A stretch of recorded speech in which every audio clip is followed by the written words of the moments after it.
Hi everyone, in this tutorial I'll be going over the Project 2 movie poster which we'll be creating in Photoshop. Alright, let's get started. So if you scroll down on the lesson page, right here I have some project files. The first one is the assignment sheet which gives you a rundown of the entire project. So you can just click on that to open it. I'm just going to zoom in here and I'm just going to go through this for you. Okay, so the assignment brief. You are a graphic designer working for a large movie studio in LA. The studio is planning to release a series of films this summer targeted to a variety of audiences. The studio needs storyline ideas for these films, as well as designs for the posters used to advertise them. Our project is to come up with an original movie idea with your choice of genre and to design the movie poster for it. So there is some required poster content you're going to need to include.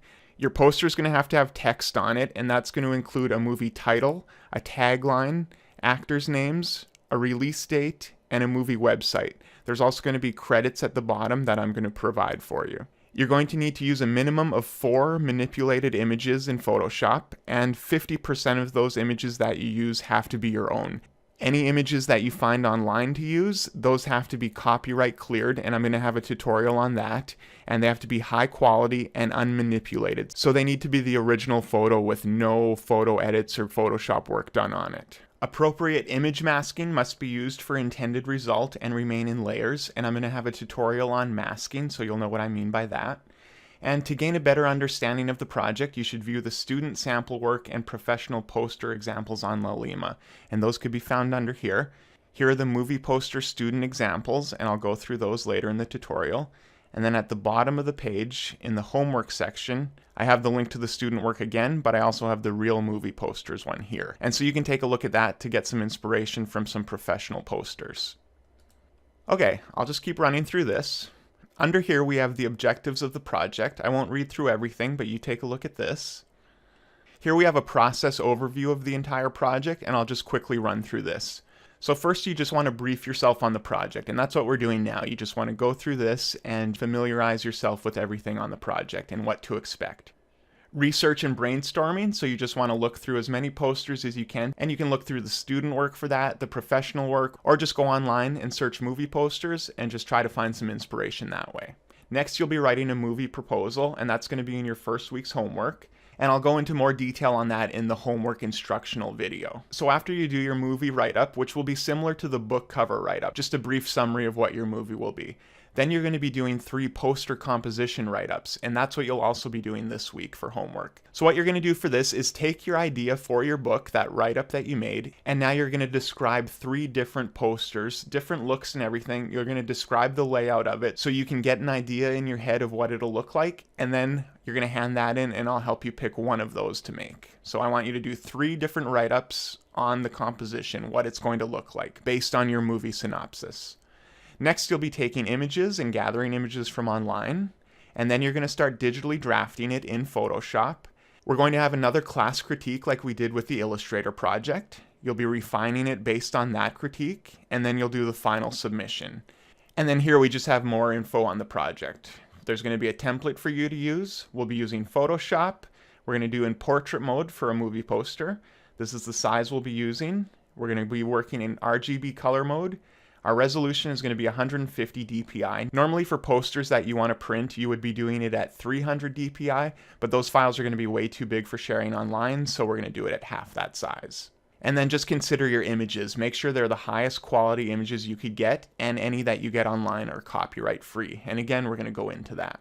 Okay, your evaluation method is going to be through the grade sheet again, like in Project 1, and the grade sheet can be found up here with your other files. And so again, I'll just be breaking down the entire project and marking you on that.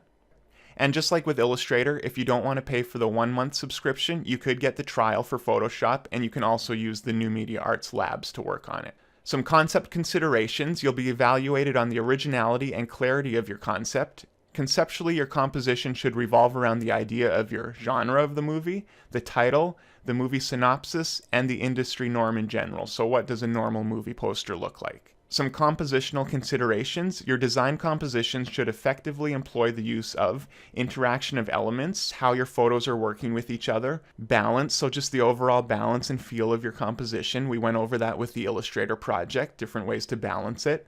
The perspective we're looking at it from, different colors you're using, scale and hierarchy, so just the sizes of things. Also unity, emphasis, where's your focal point? We have balance in there twice for some reason. And bleeding, so just things move off the page and onto the page. And again, we went over these compositional considerations in more detail with our Illustrator project, so it's going to be a lot of the same things you want to consider. Alright, technical specifications. You will be evaluated on your developed skill level for the tools and non-destructive processes learned in the class. Non-destructive means that we'll just be using masking instead of erasing out parts of an image, and you'll see what I mean when you watch the masking tutorial. They include but are not limited to the following: sketching, organizing documents, organizing your file with the use of layers, naming layers, adjustment layers, blending modes, saving different drafts, and multiple masking methods. Therefore, layered PSD files must be turned in. So like with your Illustrator file where I had to get the AI file so I could see your paths and layers, I also need the PSD, the Photoshop file, so I can look at your different layers, your different blend modes, and everything in the project, not just a JPEG or a PDF of it.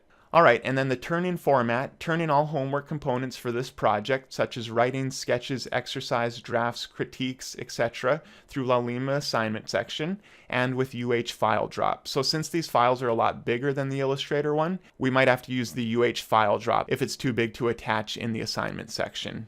And then when you turn in your final, you'll be filling out a design brief and self-evaluation again, like you did with Project 1, and you'll be saving your original layered Photoshop file, and you'll be saving out a copy of a JPEG. And like with the last project, I'll show you how to do all this as we go. Alright, that's an overview of Project 2. Now let's just take a look at some of the student examples.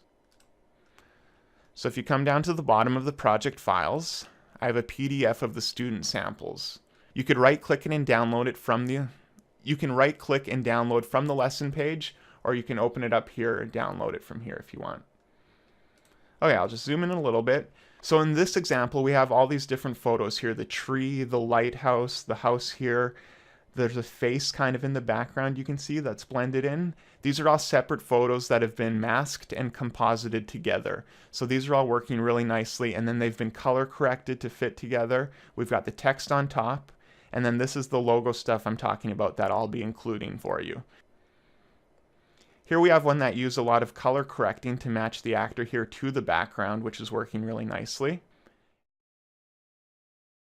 So you can just go through these and see how other students approach their posters. So like these are different images, this is a different image, and they're just compositing them together. And this one's using some cool lens flare effects as well. So yeah, just go through all of these, look for some inspiration where you can, just get some ideas. And I also have a link to some professional examples. If you go down to the bottom here, under Homework, and click Real Movie Posters. So this is taking you to a Concept Arts website, and it's showing just different posters for different projects. And you can go through here. You can just go through here and look at some different concepts for movies, and get an idea of how they did their posters.